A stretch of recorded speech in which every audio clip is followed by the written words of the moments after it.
Alrighty, welcome in everyone to just another edition of Just Another College Football Podcast. I'm your host, as always, Tommy Brzee. It is Friday, September 26th, and we got a lot to break down before we get into this weekend. We got to tie up some loose ends. We will start getting into some superlatives for this weekend. The game of the week, the underrated game of the week, there is a number of ones to pick from there. Quarterback battle, I went a little bit different than some might think, and we'll get into all of that in the first segment. Then we got some best bets for you. Went 6-2 last week, so we're heating up just a little bit over here. Hopefully we can continue that momentum into this weekend. Then we got some final thoughts as we head into week 5. We'll get into some injury news, some different things, and also kind of the legend of Dr. Shin that is kind of becoming a cult hero, I suppose, around Sooner Nation. We'll talk about that just briefly here at the end. But let's go ahead and jump into this and let's talk about the superlatives for this upcoming weekend. It is not easy to put together superlatives for a weekend that has probably 15 to 20 games that are well worth your time. So let's go ahead and jump into this, and let's start with the game of the week. In a week that we have Alabama Georgia, the fact that it's not Alabama Georgia is really remarkable. Oregon at Penn State is the game of the week. This one's it. No two ways about it, at least in my personal opinion, mainly because of the overwhelming stakes of this game. And the thing is, when we talk about games today, especially games early in the season where you have a team like Oregon, you have a team like Penn State, you understand that it's probably not going to affect their ability to get into the playoff. You probably feel like both these teams are playoff teams. I very much feel that way right now.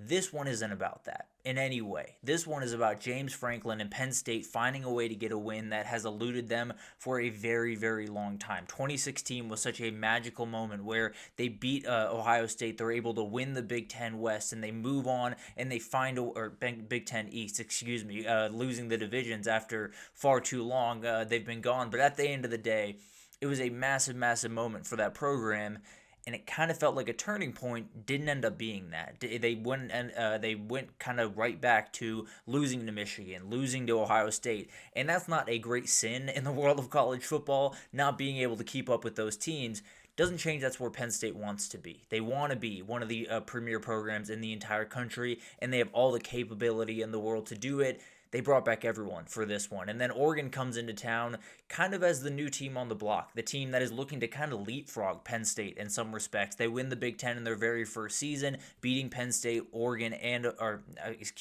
beating Penn State, Michigan, and Ohio State in the process.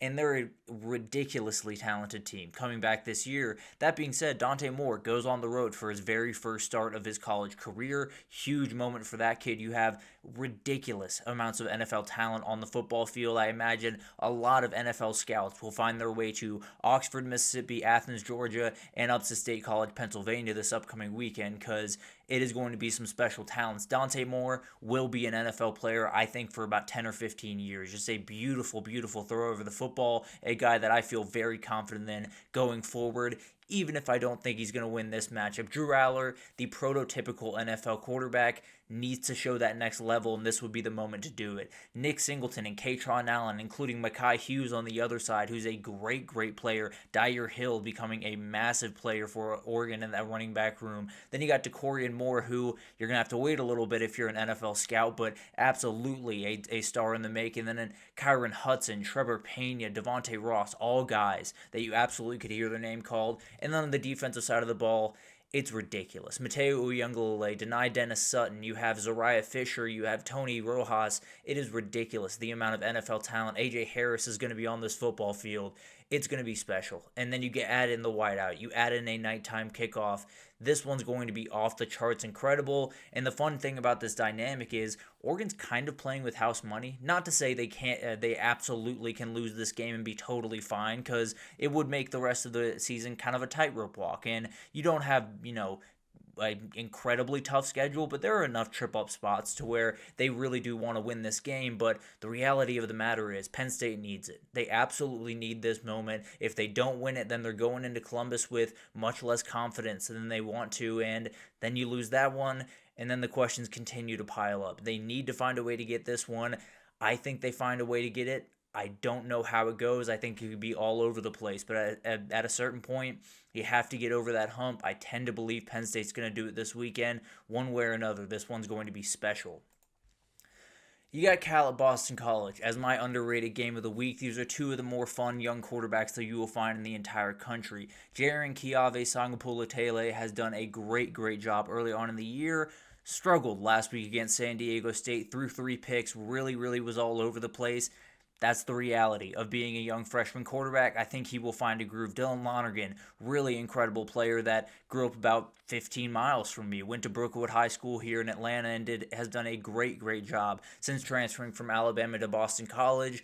This one's going to be really fun. Lewis Bond and Dylan Lonergan is becoming one of the best quarterback wide receiver duos in the ACC, maybe even in the entire country, and we got a lot of fun in this one. And frankly, at the end of the year, I think both these teams are going to be looking back on this one thinking maybe that's a turning point for the season. Maybe that's the one that gets us to 8 or 9 wins and puts us really in great position going into 2026 as opposed to losing this one and then maybe fighting for a bowl game at the end of the year. A huge moment for this one, and frankly, two quarterbacks that I think could be absolute stars in the making in 2026 and 2027.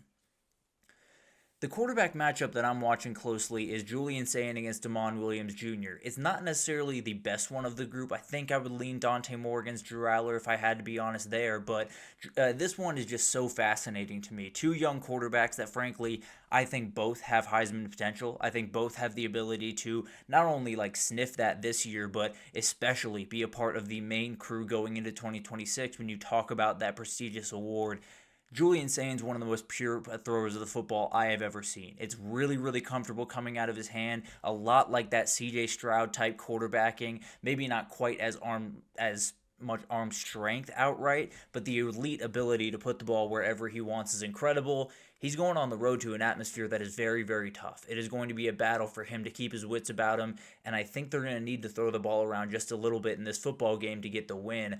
On the other side, you have a guy that is just appointment television. If you're not watching Damon Williams week in and week out, you are not doing yourself a favor because this guy is so much fun to watch. He always gets out of precarious situations, especially against a team like Ohio State that is going to be faster, more physical, more athletic. He's going to have to get out of some weird situations, and he is more than capable of doing that. This could be his moment in the sun. This could be the moment where everyone says, that kid up there in Seattle is playing some really good football, and that team up there in Seattle could totally change the narrative in the Big 12 this upcoming, or Big 10 this weekend, because the reality is there's so many massive games around the conference. This one's kind of fallen under the radar, and there's a moment here for Washington to really make a push. And I think these two quarterbacks are just downright special. Whether it's this year or in 2026, I think you're going to see these two guys at the firm head of the Heisman conversation here pretty soon, and it's going to be so much fun to see what they can do, especially with Julian Sayin going on the road for his very first time.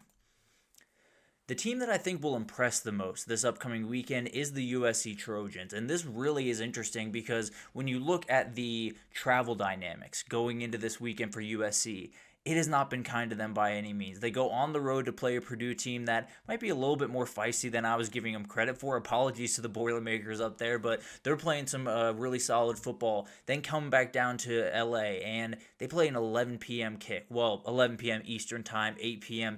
Pacific time, and they win that game against Michigan State. Now they turn back around and go to Champaign, Illinois. It's something that Lincoln Riley talked about earlier this week, just saying that's a whole lot to put on our shoulders. Now, that's part of what you get when you play in the Big Ten instead of sticking with your conference. But at the end of the day, it is a huge moment to see what USC can do. I don't know how high people are in Illinois, so maybe if USC wins by 14, it's not all that impressive at the end of the day, at least to a lot of people. I tend to believe there's going to be a moment where USC shows that they're a true contender, at least for the CFP. Jade Mayava shows that he is at the very top of the Heisman conversation moving forward. The defense is the area of worry. No two ways about that, but I really do think they did enough in the offseason to, I don't want to say dominate this matchup by any means. I don't think they're going to be able to do that. I do think they're going to be able to be opportunistic, especially as the season goes on, as they get more confident, as a guy like Keyshawn Silver continues to have a big-time impact for this football team. Jamal Jarrett, another huge pickup they got from Georgia in the interior of that defensive line. I think they have enough. I don't think it's going to be perfect. I think that defense is going to have to make a couple of plays per weekend. They're heading into a bye week before Michigan and Notre Dame is USC. They got to find a way to win it. I think they do, and I think they look pretty good doing it, and it makes those two games coming up much more massive when you talk about the CFP landscape. My upset of the week honestly felt like a layup, and it's making me feel a little bit nervous. UCF over Kansas State. I don't know how Kansas State is getting points at this point. This is not a very good football team. This is a team that put up 17 points on Arizona, got ran all over by Ishmael Mahdi, and if you do that, there's a real chance you're going to give up a lot to UCF. They're giving up over 200 yards per game as Kansas State, and now you're put in a position where Jaden Nixon, Ja'Cory Brown, you obviously have Taven Jackson taking over at quarterback, and although he's more the passing option of that kind of dual quarterback situation they have going on down there in Orlando, he's plenty capable of getting out on the edge and making some plays with his legs as well. I just don't think Kansas State is going to be up for the challenge. They are coming off a bye, which gives them a little bit of an opening, but when you look at this UCF team, they're playing pretty good football, and they're sticking to their guns. They're going to run the football consistently. They're going to try to wear you down, and they have so many different ways to attack you.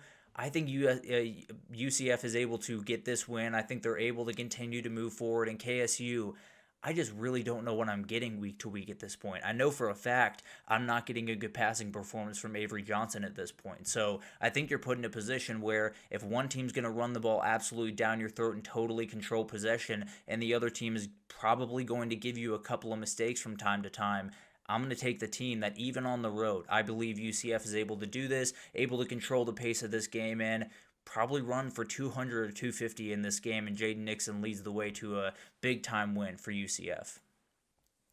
And then finally, the chaos game of the week. It's Alabama, Georgia. I don't think I have to tell anyone that. After what we saw last year, it was insane in Bryant Denny last year under the lights, and I don't think we're going to get that. I can't promise that we're going to get a 28-point comeback that ends with probably the most special play that I've ever seen, individual effort on a specific play that I've ever seen from Ryan Williams. I don't think we're getting that. I do think we're getting two teams that are really struggling to at least play consistent football. Now, Alabama has looked good through the first couple of or the last couple of weeks, but at the end of the day, it is still a very up and down team. It is still a very questionable team, particularly on the road. For Georgia, that secondary is not playing all that well. That means Ty Simpson and Ryan Williams and Jeremy Bernard and all these guys they have are going to have openings. You get Jam Miller back, which is a massive boost to that offense. For Georgia, we've seen what they can do downfield. And obviously, Alabama might be a little bit more equipped, but that's still a relatively young group, particularly at the cornerback positions. Maybe Georgia can take a little bit more advantage of that than we think right now. The big thing here that makes me think it's going to be a chaos game is neither of these offensive lines are really living up to the hype. Neither of these groups are really doing what they're supposed to be doing, at least through a couple of games of the season. They're giving up sacks. They're giving up big-time pressures. They're not running the ball all that efficiently, or at least consistently. Georgia was able to do it at times against Tennessee, but needs to continue to kick up that. That probably means there's going to be sacks. There could be fumbles, scoop and scores, INTs, all that crazy stuff that happened last year in Alabama. I think it could very well happen in Athens this time around. I don't know if it's going to be as crazy because, frankly, I don't know if any game is going to be as crazy going forward as that one was in Bryant Denny. But at the end of the day, I think this one goes down to the wire, and I think it's going to be an absolute ride to get there. So I think this one's going to be really fun over there in Athens, Georgia, as the one was last year, and we're going to get an absolute matchup that we're talking about all the way to the end of the year, regardless of the outcome. But let's take our first break here, and when we come back, let's talk about the best bets. As we head into this weekend, I got 8 bets, went 6-2 last week, so you might want to tail these, getting a little bit hot over here, but we got a couple of them that I feel weirdly confident about, and we'll talk about it right after this, so stick with us.